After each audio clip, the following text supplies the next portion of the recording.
Anyway, let's get it, Jimmy High Roller. And NBA transformations.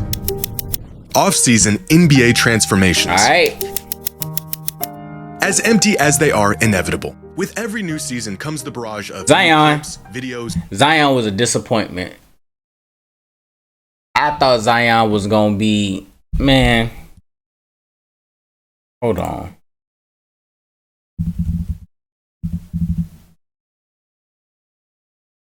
It's right here, and I said, boy, when he get to the league, he gonna be crazy. Disappointed. Photos of players looking slimmer, players looking absolutely jacked, jump Lonzo shots looking nicer, and fans Vincent, getting hyped oh, up on the Lord. idea of a new, improved The Ben Simmons 3-point boy. That's the craziest pump fake. version of their favorite player. Oh, that's Hoodie Fool me Melo. once, shame on you. Fool me twice, shame on the guy who showed me photos of shredded James Harden. Luka Doncic, the latest Luka, member please, of this Luka, don't be offseason like them, finish, Luka. recently going through a transformation of his own. He's lost weight, overhauled his diet, put down the basketball altogether to focus on getting in peak physical form. The same exact routine we have grown all too familiar with. But this transformation feels different. It feels personal. 6 months ago, the Mavericks did the unthinkable by turning their backs traded on that the future man. of their franchise. And in response, Luka isn't just getting into shape. He wants more than to just study film or work on his jump shot. He wants revenge. All right, let's get it. Today's video qualified that's Health PM's /Men's Health published a There we cover go. story detailing the drastic transformation of Luka Doncic over the last 3 months. In the article, Luka talks about the sacrifices he's made to hopefully take his body and game to the next level. Details that include him beginning his off-season training program the day after the Lakers were eliminated from the playoffs. Okay. Followed by months of fasting, a strict diet, more time to rest than any other point in his career, and even a 1-month stretch where he stopped playing basketball altogether to focus on weight training On and working other out. sports to get his mind and body off the court and focused on his overall fitness. And immediately following this news came the hype of skinny Luka. Okay. Do you even recognize the person on the cover? Showing off his slimmer physique in the newest issue of Men's Health. But after a full summer of training and lots of protein, he's poised Luka to take revenge the team season. and the Lakers to another level. But we've seen this before, not just from other players, but from Luka himself. Time and time and time again. Oh, he did it before? So why would things be Banned. The fuck? What's wrong?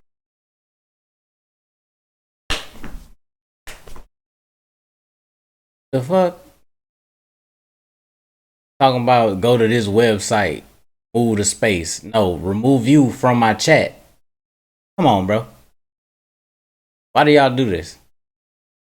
LeBron got him in touch with his trainer. Hey, he needed to get in touch with them trainers, man. I knew when Luka signed with the Lakers, I was like, whatever weight problem you think he have, if he really want to hoop, he gonna slim up. He gonna get right, because LeBron don't play like, you know what I'm saying? LeBron, the reason he don't play for 100 years is because he keep his body intact from start to finish. That's why he played for so long. And if Luka want to do the same, this is what he's doing right now. any different this time? Because I believe Luka's commitment to his health and conditioning over the last few months actually has little to do with his body and more to do with his mind. Like, Luka was dropping 30 and 40 points fat. Now he's skinny. I wonder what's going to happen. The real transformation here isn't in his weight or his conditioning, it's between his ears. For the last 6 months, Luka has been a ticking time bomb. His abilities as a leader were questioned, his work ethic and his drive were put up for debate in front of the whole world. The Mavericks traded Luka because they felt not only was he out of shape, but that he would never get into shape. They felt he wasn't taking his conditioning seriously, and his lack of discipline was essentially a death sentence. This is a lie. If you look at the greats in the league, the people you and I grew up with, Michael Jordan, Larry Bird, Kobe Bryant, Shaq, they work really hard. Shaq has been on record saying that he should have worked harder. That's a lie. The Mavs had at ever winning a title with him leading their team. Comments that are just as wild today as they were at the time, and probably should have stayed in private, but from their perspective were legitimate concerns. In the following months, Dallas got AD, they landed with the #1 overall pick, which is suspicious. It's definitely suspicious. A happy ending in Dallas considering their monstrosity of a decision. But the one thing Dallas forgot to factor into their grand plan, there is nothing Luka Doncic loves more than revenge. Uh-oh. Revenge. This is the same man who embarrassed a 64-win Suns team, sent them packing in a historic Game 7, and talked smack the whole entire time because they got a little too confident. This is the same man who put the Defensive Player of the Year on an island in a spin cycle down for a game winner and told him he couldn't guard him, all because of one hard foul. He dropped a 50-piece on the Pistons because their assistant coach said a few things he didn't like. It seems like there was a little extra chirping going on with the bench tonight. Did that impact it was their assistant coach. He started chirping in the first quarter. So they didn't like when I chirped back. Now they said play basketball.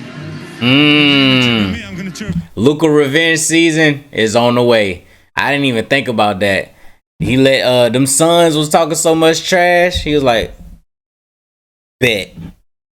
I remember that because that's when he did the famous look at Devin Booker like, yeah, boy, I'm up by 30, boy. For every snide remark, every unsightly gesture, comes a Luka masterclass as a result of the unfortunate soul who thought it was a good idea to cross him. You want to take a wild guess at who he scored the most points against last season? Dallas. That's right. The man knows how to hold a grudge. This, my friends, is not a coincidence. And neither is Luka getting into the best shape of his life this offseason. After 7 years in the NBA and refusing to take his health, that boy dropped 45 on Dallas. Luka literally did exactly what the Mavs said he would never do and got into the best shape of his life purely out of spite. Which leads me to believe Luka finna drop 100 next time he play Dallas, bro. When they play Dallas, he finna drop 100. Typical off-season transformation. This is a man who is out for revenge, and like the greats that came before him, is prepared to not just change his game, but change his entire approach on the game. Back in 2011, after losing to Dallas in the finals, LeBron James was at a crossroads in his career. He was definitively the best player in the world by this point. His game looked sharp, it looked complete, he was better than ever. And yet, something was still clearly missing, and it was in the following offseason where he found that missing piece. He sought training from Akeem Olajuwon to expand his post game. He spent more time studying his decision-making on the court and finding ways to improve it. And of course, he transformed his body to handle the more inside-out game he would deploy in the following season. The transformation, although visible on the outside, was happening inside. How he saw the game, how he led his team, his resilience in tough moments, and the sacrifices he was willing to make in order to win. A transformation motivated by the shortcomings and criticism he had faced leading up to that point, and a shift in perspective that many all-time greats have had to face and overcome. Michael Jordan's moment came in the summer of 1990, after getting beat down by the Pistons, searching for an answer to get over the hump. His answer came in the form of spending countless hours in the weight room, putting on 15 pounds in the offseason to handle the physicality teams were throwing at him, and a newfound willingness to adapt his game to a new system and coach that knew it could work, but only if Michael bought into it. Kareem's moment came after a 7-year championship drought, where he had to embrace the idea of not just being a great player, but being a great leader, inspired by a young, exuberant rookie who virtually gave him no other choice. Some of these turning points are more public, more intentional. Others are stumbled upon in pursuit of greatness. But all of them weren't just transformations of game, but a transformation of how they approach the game. After repeated playoff failures and constant criticism about his work ethic and conditioning, Shaq's moment came in the summer of 1999. With Phil Jackson as the new coach in LA, Shaq showed up in the best shape of his life, leaned into the triangle offense, and for the first time, fully bought into not just dominating, but winning. The transformation was visible in his body, but the change that really mattered happened to his mind. For Kobe, his moment came at rock bottom, with the departure of Shaq and missing the playoffs entirely in 2005. In the years that followed, he began to reshape not just his body, but his identity as a leader. A transformation upon a completely new era in Kobe's career. As Kobe said at the time, his number changed, but the real shift happened in his mindset. He learned how to elevate teammates rather than just outscore opponents. A change that gave Kobe the tools to lead his team in ways that never quite showed up in the box score. All of these players, despite their game-breaking abilities and undeniable impact on the game, had to face the uncomfortable reality that if they wanted to win, something needed to change. A reality that Luka is facing at this moment. Luka revenge season on the way. Jokic, Giannis, Shea, Embiid, Tatum. What do all of these players have in common? They are all champions. Oh wait, of the current except NBA for era, what's the name? They also Embiid. share something else in common. All of these players MVPs. have won at least one of these milestone awards through the first 8 seasons of their career. MVP, Finals MVP, and or a championship. The only generational talent at the moment who hasn't is Luka.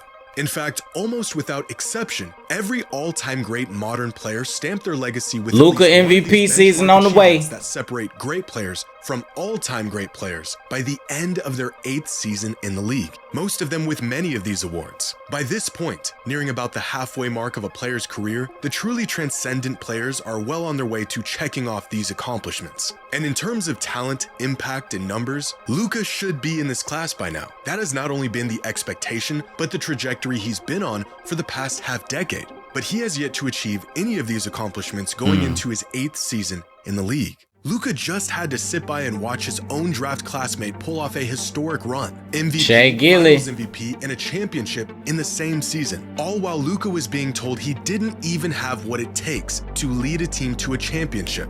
The man is watching his peers take over the NBA and cement their legacies right in front of his eyes. Pair that with the doubt and ridicule the Mavericks have shown him and a man who has sought revenge for a whole lot less, and you have a recipe for what may just be a real transformation, fueled by failure and an unwavering desire to get even. Another dope video. Jimmy High Roller don't miss.